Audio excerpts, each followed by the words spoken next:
You have noticed the other one, there was a lot of people watching it online. Oh, really? Mm-hmm. That's interesting.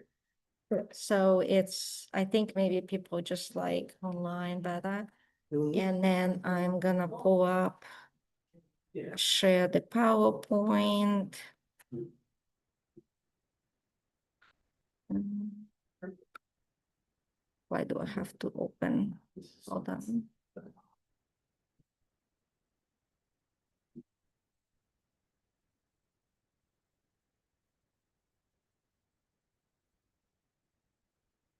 This one, I thought I have it all set up. Hold on.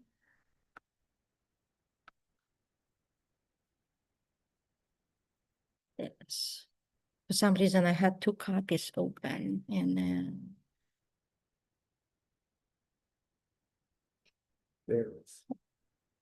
If you would like to turn on that microphone, push a button on it. Yep, you're all good. Yep, I'm gonna get in a better position here. you're all nice.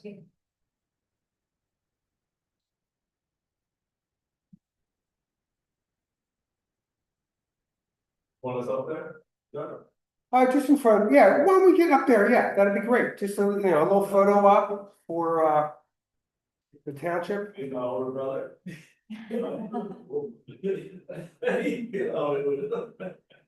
Perfect, okay. Thank you.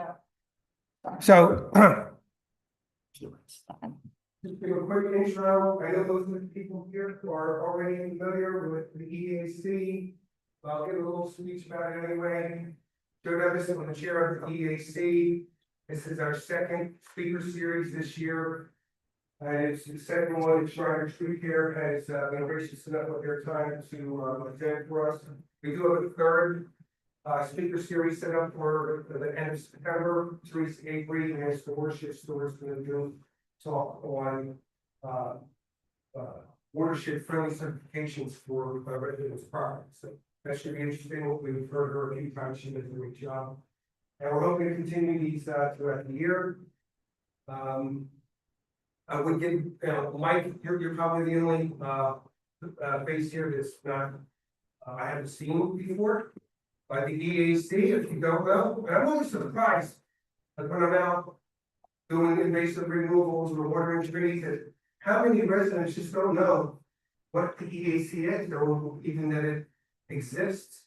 So I've been constantly promoting the EAC, and the EAC is the Environmental Advisory Council, and we give the Board of Supervisors advice and suggestions on anything environmental. It could be stream health, it could be roadside cleanups, it could be invasive removals, it could be recycling, it could be compost. There's a whole variety of topics that we try to do a good job of giving the Board of Supervisors advice, and then it's their decision whether to carry it. That's really what the EAC is all about.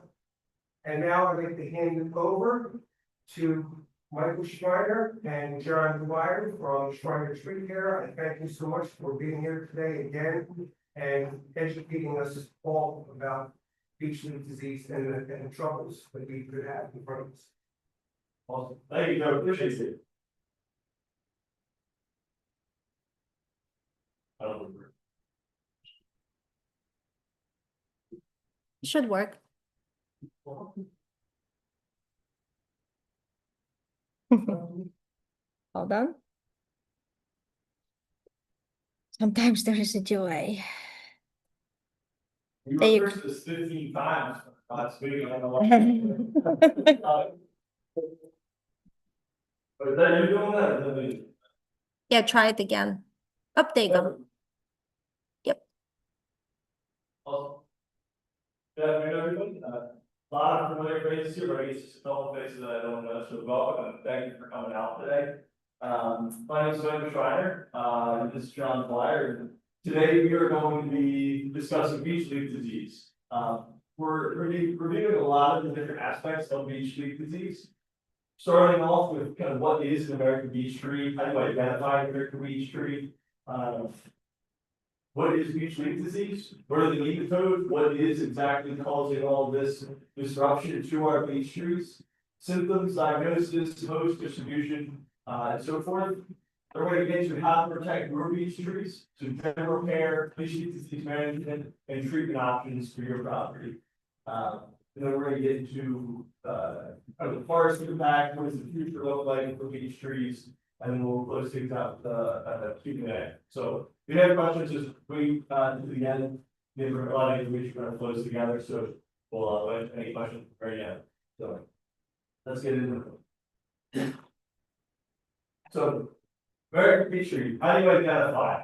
So when you're walking in the woods, you see a lot of smooth gray bark, a lot of deep lists, and I'm what you can see. Walking the trail, a lot of times by stream banks, you'll see that smooth gray bark, and then the roots that kind of flare out and really they stand out in the woods compared to all the other trees. The leaves, buds, and seeds, so the leaf margins are widely spaced graded hedges, as you can see here. In the fall, the foliage turns into kind of a yellow-brown color, and then that'll persist in the late winter. Sometimes you see in the springtime where you still have it's brown, last year's brown leaf where it flushes them off. The buds they stand out as well. They're almost sharp if you touch them. If you have a tree you can touch there, those buds are a long, kind of come to a pretty sharp point, almost like a cigar, if you will. And they have heavy nut production on the 2 to 4 year cycle. So the importance of the American beech tree in the woodland setting is one, so the woodworking side, the wood is very high value. It's durable, heavy hardwood, ideal for furniture, a lot of the cabinets, furniture making all comes from beech trees. And also, arguably more importantly, wildlife. Walking in the woods, turkey hunters, deer hunters, I know you know, there's a lot of the beech mass, a lot of the deer go to that, squirrels, turkeys. So what we're seeing in the woodland setting, and all of those beech trees die in those sections, so they all kind of stay within a beech grove. That's going to be detrimental to wildlife as well. An interesting fact is that beech trees take 40 years before they fruit. So I mean, from a sapling, it takes them 40 years to be able to produce fruit, and then after that, it's every 2 to 4 years they fruit. So these trees are about 200 years old. So really, a 40-year tree could be something like that, you know. So it'll take a long time, and especially now with the beech leaf disease, 40 years of the tree just being able to come to fruit to produce the nut, and now they have this disease is preventing them from kill. So beech leaf disease overview. So beech leaf disease is a relatively new threat to our area. It first started in Ohio in 2012, and it has spread rapidly since then. So it affects all species of beech trees. However, the European and copper beeches, they are late to show sign. Beech leaf disease progression leads to premature defoliation and tip dieback in untreated trees. So you'll be able to see that, we'll have some examples of that throughout the presentation. But if you're just driving around, might have some in your neighborhood in your yard as well. You'll see the leaves kind of defoliating, kind of curling up, and then that's significant tip dieback as well. So what we have been saying is beech leaf disease can cause mortality from 3 to 7 years. Is kind of an average what we're seeing there. This is the map throughout Pennsylvania. So it is now currently in all 67 counties. It started up there in it started up there in kind of Erie County and moved its way across Pennsylvania. And it got us in 2022, 2023 time period. So we're really dealing with this now 2 to 3 years. So it's been in Ohio since 2012, so they're starting to see they're in almost at this point 10+ years with it in the forest, and then now we're year 2 to 3 with it in our area. Pretty crazy how it's in every count. So all beech trees are affected. Some trees show symptoms sooner than others. So the American beech tree, that's what's native here, and that's what we see kind of walking in the woods. European beach, you see them a lot. If you've ever been to, Stoneleigh, British Oakwood, they got a big European beach there, I'm pretty sure, so, they have, it still will affect this species, but, more consistently, we went across the American beech tree. Weeping beech trees, it all affects all those species. So beech trees are part of the Fabaceae family, so oaks are also part of the Fabaceae family. So we have noticed that, the Fabaceae family includes oaks, chestnuts, and beech. So the oaks and the chestnuts are not impacted to the nematode because of the cell structure, because of the cell thickness and structure compared to the beech. So the beech has a thinner structure that the nematodes are able to feed on inside of the plant. So luckily, picking up the oaks and chestnuts are probably with that. Just something to add, because that's a good question from the Fabaceae family, they're all the same impact and across species that way, but we've seen that is not the case. So what is beech leaf disease? So beech leaf disease is caused by a microscopic organism called the nematode. So nematodes are everywhere.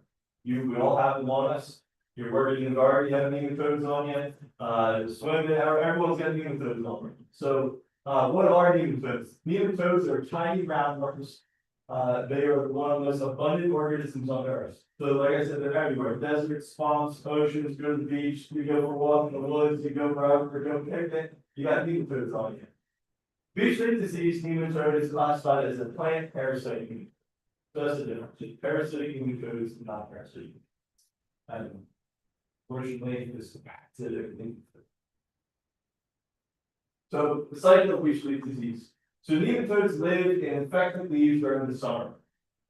Migrate to develop buds late in the summer, early fall. Just kind of get to that point right now. So they'll be buds that are formed from this summer over the winter, they'll feed inside that bud. So the whole time the new buds that emerge right about now have the nematodes in them.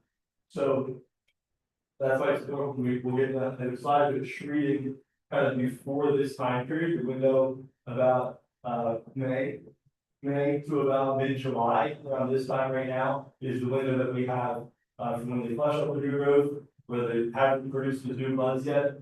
So when the tree absorbs the injection, the new buds happen kind of within the particular phase.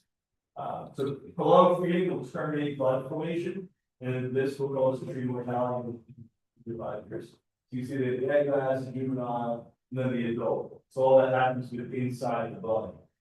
See here. There you go. Oh, no. You want me to turn it on? Yeah. Okay. Perfect. So this is a microscopic view of, this is a single bud from, and those are all nematodes. Wow, as you can see, kind of Oh, geez. here, that's an egg mass. All the nematodes, that's where some of the juvenile, and the eggs are, and then the ones kind of outside that are the adult nematodes. So that's all going on within a single bud. So picture a beech tree has millions, hundreds of thousands, millions of buds on the tree. So that impact in one single bud is devastating, as you've been seeing across. It's gross.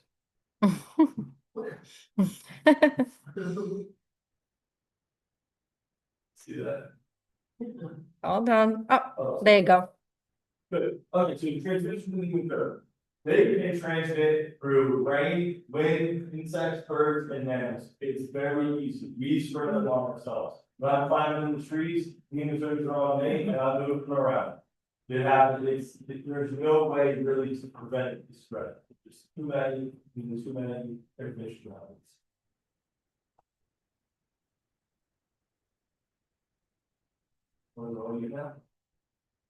This is not working.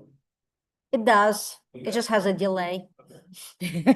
So key symptoms. So what we're seeing now is, like many of you have probably seen this, the banding, the chemical banding inside of the beech leaves.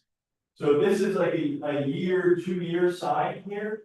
And you see that dark banding, I think the next slide is Copper Beech. And you'll see that as well. It's a lot harder to see the banding on the Copper Beech, just with the contrasting colors. But if you're at your house and you have the beach and you want to take a look, just look through at the sun with it, you'll be able to see the transparentness of the true colors there. That's what it looks like in a Copper Beech. So that's harder to tell. It is vertical beach. Oh, there we go. So this is later stages and you'll see the leaves get really leathery, and they curl. So that's probably a 3-ish year, kind of we're seeing right now stage in, they get real small, they never reach full leaf maturity, and they get curled and real leathery. So this actually, there we go. So this actually prohibits the tree's ability to photosynthesize. So the leaves are needed to produce energy for the rest of the tree for them to thrive. So the leaves are severely impacted that way cellularly, really challenging for the trees to grow, produce new limbs, produce new leaves, and eventually leads to premature foliation and then death of the tree as well.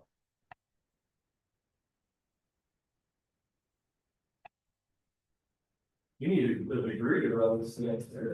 I tell you, yes. It's because it's On the left is a double non-affected view, leaf. so the window. Take a horizontal, you got a flat leaf laid down, this is the horizontal profile of the leaf. Just cut down that way. You see the vascular bundles on a symptomatic leaf, they're destroyed. So that's the damage of what the nematode does when it's inside the bud. You know, as it's forming the new leaf for the following year. And then on the left side there's a non-effective leaf. So you can see how damaged the leaf gets from the nematodes. And these we're talking about before, how and with being Fagaceae family, the oaks, chestnuts and such, the structures of the oaks are a lot different, they're a lot stronger, so it's more challenging for the nematodes to get there, they can't get. So. There we go. Oh, there you go. I can change the slides for you. Make it easier. So, what? Now I know how to identify features of simple. Next question is how we manage our options. And I would argue that the first step is to have an arborist come out and take a look. When we come into the property, we're going to be assessing the entire health of the tree, looking at the health, the structure, the number of trees, the location of the property, and even proximity to other trees in the area. So when we look at the health, first we look at the leaves, what is the normal size, the normal color, what's the density of the canopy, the dispersion throughout the canopy. We're seeing whether or not we have root issues or other health, health issues that could be affecting the tree as well. We're also looking at condition of the tree, so trunk cavity, root knots, cankers, splits in the tree. Trying to find out if this tree is in fact a candidate for treatment, or if we need to think about some other management programs for that tree. So, as I said, locational property, a lot of beech leaf disease management will be impacted by where that tree is. So, sunny sites versus shadier sites, if you have a woodland setting, what we're seeing is that a lot of the smaller sapling trees in shade are the first to go. At the same time, and the short trees, they're removing their buds in the center of the tree first. Anything that's not getting as much sun, it dies off, gives that one up, and it doesn't photosynthesize as much. The sunnier areas, more successful trees retain the leaves longer, you don't see as much impact. So something to consider for the boundary. And then we have the size of the trees. There are height and diameter limitations, I'll touch on in just a second. So I just want to touch on a few other things that impact beech trees. These are all part of that assessment. One of the most common ones is known as phytophthora canker. Phytophthora canker has been around for a very long time. It is very treatable, but we just want to catch it early. This is something that is especially prominent in wet sites. So beech trees in general don't like wet feet.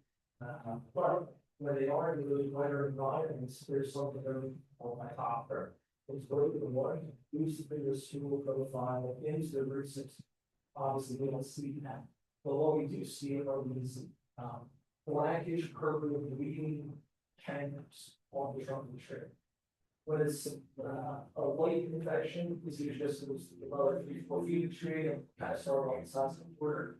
And then as it progresses further, you'll see it kind of going up 8 to 10 feet. Once up 10 feet is really horrendous.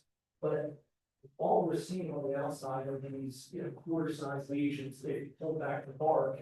The entire xylem flow is skin. You have these widespread cankers. And what they're doing is acting like a clogging artery or slowing down the water to get transport the injury. So phytophthora canker, while very treatable, can have some care. There's another lovely one that's a little more complex, known as Beech disease. This is something that starts off as a tiny scale insect. So the scale is this small in the size of greater rice, this little white guy that lives and feeds on the trunks of the tree. And it has this little stylus that penetrates the bark and is feeding on the sapwood. Those microscopic wounds, then they kind of an entry point for a fungus, there's the bacteria. That fungus comes in, and again, it grows inside that part of it, that's sapwood happening, and it will kill the tree pretty quickly. So some level of it is treatable and thoroughly, but it's all part of that assessment. Good. And the last one, this one's kind of a little tricky. This is Christianary. It's also known as brittle cinder fungus. This one, you walk up to a tree, it is the picture perfect, it has the normal size leaves, the right color, everything looks amazing about it. But structurally, it's horrendous. There are 3 types of rocks that affect trees. There's brown rock, which goes after cellulose, white rock, which goes after lignin, and then soft rock, which goes after both. Tertiary is a soft rock. This thing causes rapid structural degradation. So a little white breeze that we have today will trigger the snap takes some color. So this is something that our arborists are trained to look for when they're out there doing these assessments. Need guys look in treatments. It's times fast when they show up, they see this, that needs and kind of develop a different management, which may involve removing tree.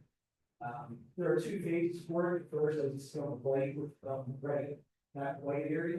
That's the asexual phase, that's earlier in the spring, and then mid-season, kind of what we're dealing with now, is this black, crusty, sectional phase. That's when it's actually releasing spores and kind of spraying. No treatments, unfortunately. Next. So, with all that in mind, you want to assess the trees, figure out what other issues that we need to look first, and when we have candidates, this kind of what treatments are best for that. We always want to look at improving and trees' health and condition, making them happy as possible. Good. So one of the first options, and this is really for your smaller diameter trees, it's a foliar spray of fluorotyrene. This is a nanoside. The benefits of this is it works really well. The negative is you need 100% complete canopy. So it really only works in trees smaller than 30 feet tall. Really, I would say it's at leaves somewhere there. You have that great access. You're not really worried about spraying once the neighbors propagating or non-contact or non-target contact with other trees or the shrubs in the area. Certainly not on water. It is a very controlled treatment that requires full coverage. And it also requires a very specific time. So to do it wide scale and quickly, is next to impossible, because I would have to be at all of their houses and 200 people's at the same time. So it's very impractical, it's very short. Okay. Fortunately, there are these trouble injections, and this one was actually even more effective that provides 2 years of before. This is a systemic fungicide, actually, it was developed for Dutch elm disease, so it's been on the market for a very long time. This is what's called a macro injection, so meaning it requires a lot of volume to do the treatment. But what happens, in kind of like mid-May, once the beech leaves have hardened off, so they're not very soft and tender anymore. Once they harden off through kind of right now, it's like July, you have this treatment of you're able to inject this much silence the tree. The idea is that we want to have it in the tree, the tree completed before the bones are fully formed, because we want that product to move through society the year tree into the place. And it's all about the timing, so when these things is primary as buds, they feed them out to your having. This treatment was good for 2 seasons. So if we were fortunate enough to take the beech trees injected this year in 2026, it would be protected from 27-28, and then you do the injection again as well. Now, the caveat is that you have to drill into your trees. Beech trees don't know being drilled. And I hate the idea as well. However, it is the single most effective treatment to keep the beech trees alive. A lot of really smart people are working on this. It's much smarter than both of us combined, and they're looking for that silver bullet, right? But while the first thing that researchers do when you do insect disease comes into the area is look at existing treatment options. So they have this toolkit, so these are the options. Let's try this, let's work this, let's work this, good, we get 2 years on this. So we're currently continuing research with these to say, can we get 3 years out of it? Can we do different rates? What can we combine that with to extend it longer? And then once we have really good control of that, that's when we start to look for other treatment options that will be the cure for it. So it is unfortunately a drill, but it absolutely works. And then next. And then one more that it's not curing each disease by any stretch, but what it does is it helps the overall phosphates. Phosphates can be applied to the trunk of the tree, it can be applied to the tree. What they do is they actually, it's kind of like a shot of the tree, but they increase the cellular wall thickness on the tree. So it's helping with better water and nutrient uptake. And again, it's giving that tree a little bit of shot of genital.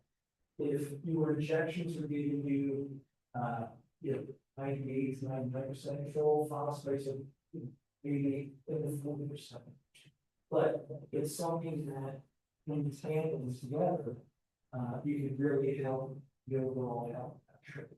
So phosphates just happen to be absolutely wonderful for that operator. So it's already a treatment that exists for beech trees. It's treated with one, you can go down the other with the phosphates. And I will say there are trees that I've been treating from an operator for years with phosphates. I've yet to see beech leaf symptoms pop up on those yet in areas that otherwise are very hard to hit. So go there. So kind of future of beech trees, as Michael was saying, that progression of symptoms, right?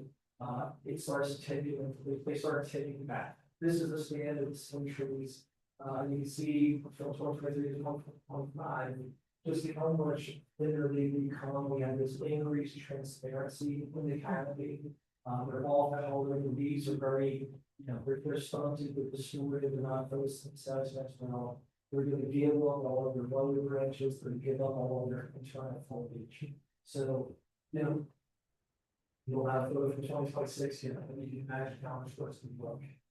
Optimistically, the researchers are saying 7 years, but that's going to be again. irrigation and pressure.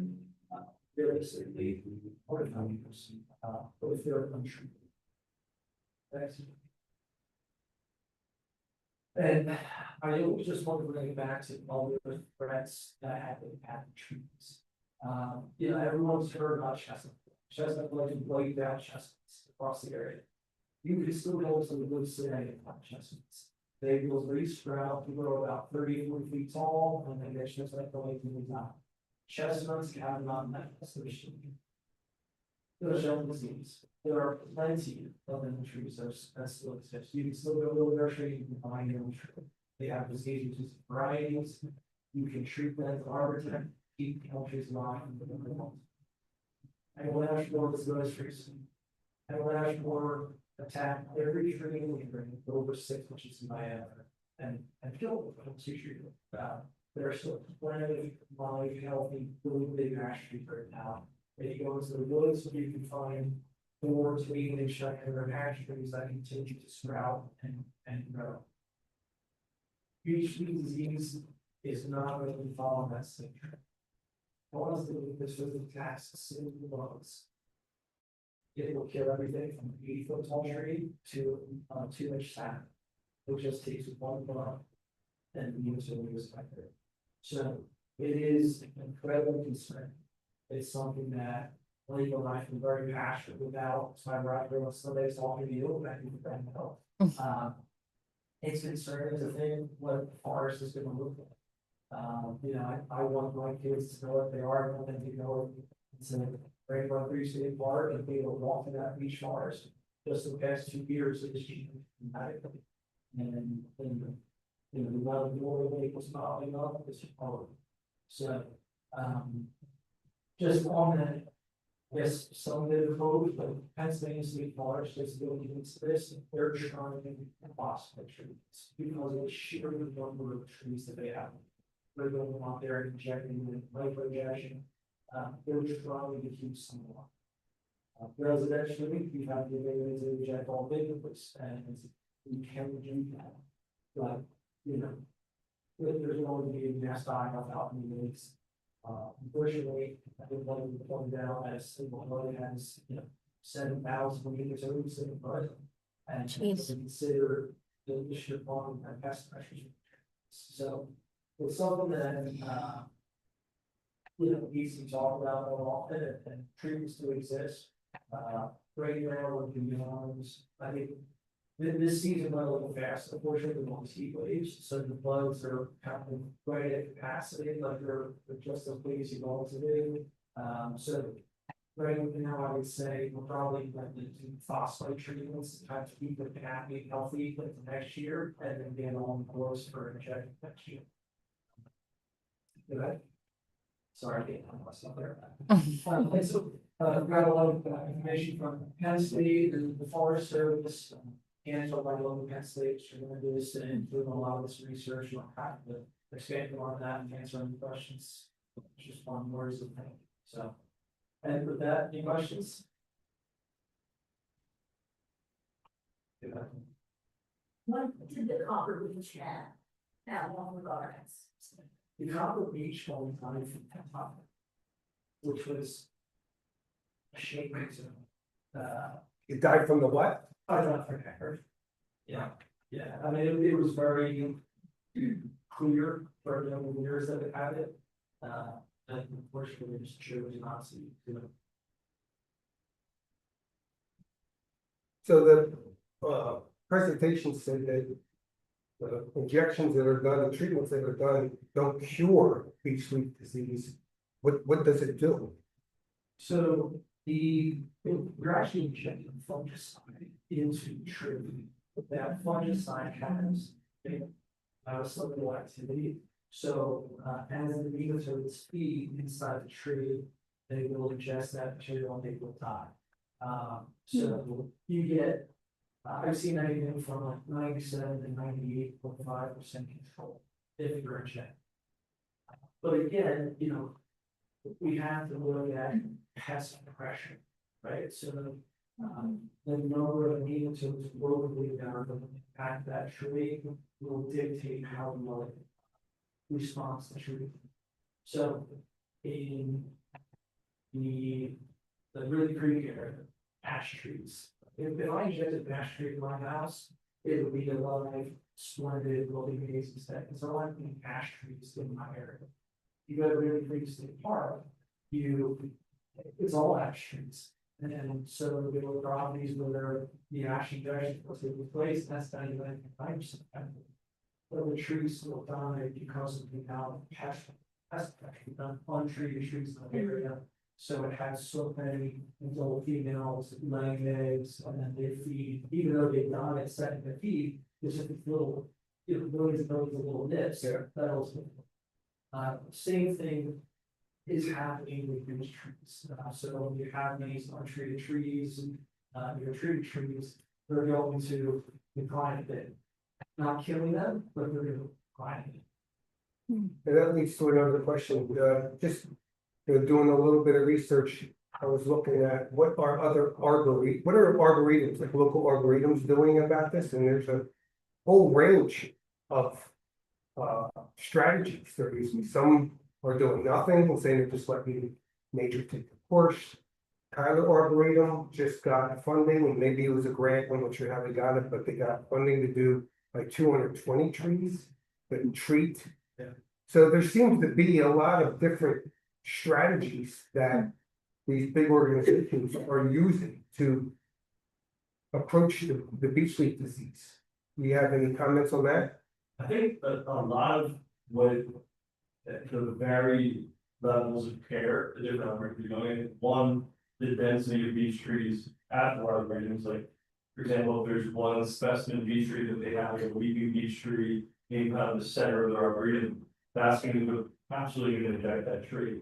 But if you have like a Tyler, they have a fair amount of that kind of back section of the woods, like that's all beech trees. Yeah. So there's no way you're going to inject all of them. I know there's more than 220 beech trees there. So in the time it takes to do that. Someone, I've been kind of bouncing ideas back and forth with the professor at Yale University who's been doing a lot of studies in a woodland setting with beech trees in Georgia for Utah right now. They've been doing just the basal bark sprays. So I don't know if you know about that in here. I saw that in the presentation, but I don't know what it is. What is it?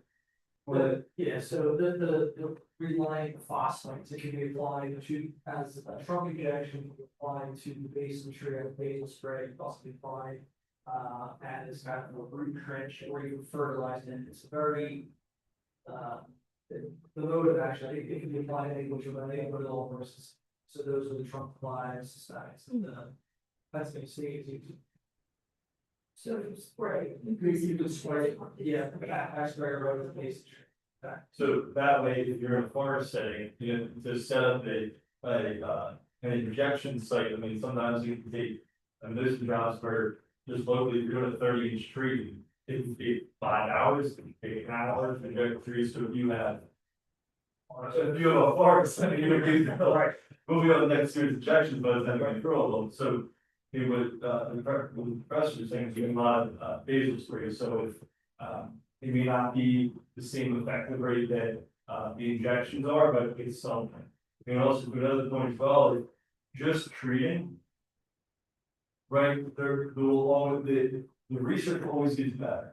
So it's better to treat, and even if it's 98%, 95%, it's better to treat the trees. So that way, in 2 years from now, we've been holding them off for this long with this rate, and then there might be something better next, and we're going to start using this pump now, and so on and so forth. So your point there, Joe, I think the levels also too. One is definitely budget too. One of them too. What does their ecosystem look like?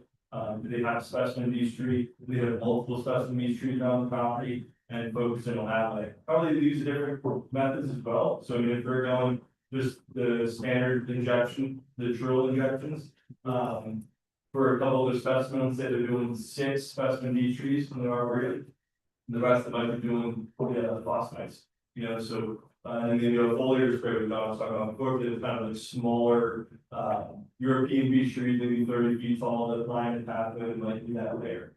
So I think everyone's kind of using all the tools in the toolbox for this. and kind of what's best for the specific tree in that environment.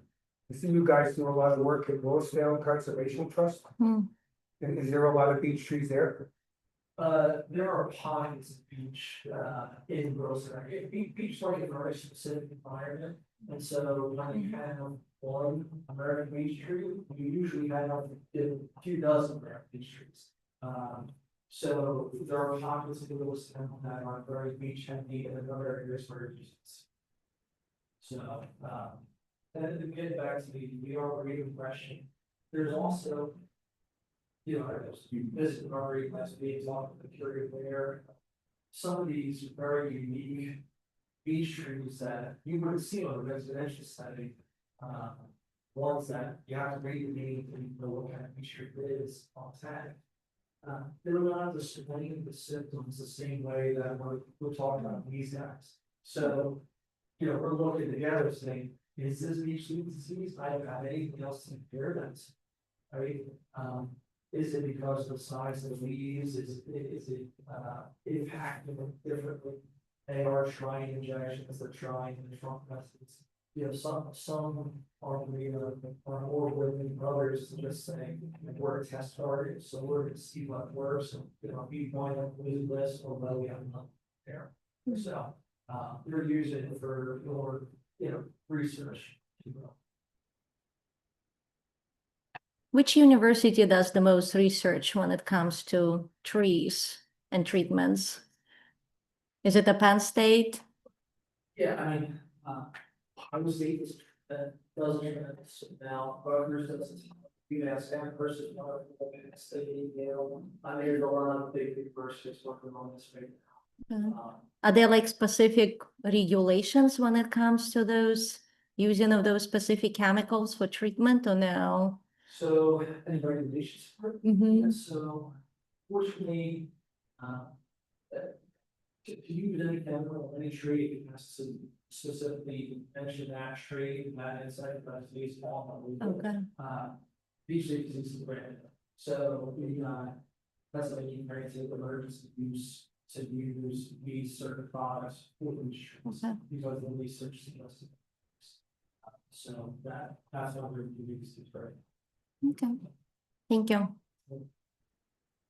The guys out of Penn State and Cancer Lab, they did some pretty neat trials where they found like a single beech tree that was, you know, several 100 feet away from others, and they set up buckets, 50 feet away, 100 feet, 2 feet away, just to see how easily these nematodes would travel. And just like the wind, they found nematodes in a bucket 400 feet away. So, and that's just as far as to put it. I mean, who knows when you get these strong winds like the other day, and you get these updrafts that kind of spin, sort of these things could travel by us. Is the controlled burning can help to kind of limit that or no? Control burning? I don't In the forest? No. know. You know, it's So small. it's just. I think that they're into the tree or onto the twigs as they're kind of migrating down. So for the folks that are here, the residents. What's the bottom line advice for residents that may only have, you know, a handful of trees or 1 or 2 on their property, just get the assessment and take it from there? For that, I would just say reach out to one of our arborists, and a lot of it is it's specific to your property. What are your goals for your property? How important is the tree to you? Where is it located on your property? We've been seeing a lot. The best responding beech trees are full sun in your front yard, and it's best able to take all the positive attributes to the ejections and phosphates to be able to fight all the good. So getting a plan together on your property for what best fits your needs and help with your trees. So it's really like a property specific conversation, especially with the homeowner on what's best, but really having one of our arborists out and taking a walk through and seeing the stages of beech disease that you might have at your property, you can go from there. Gotcha. Thank you. Materials that you inject, are they harmful to pets or children,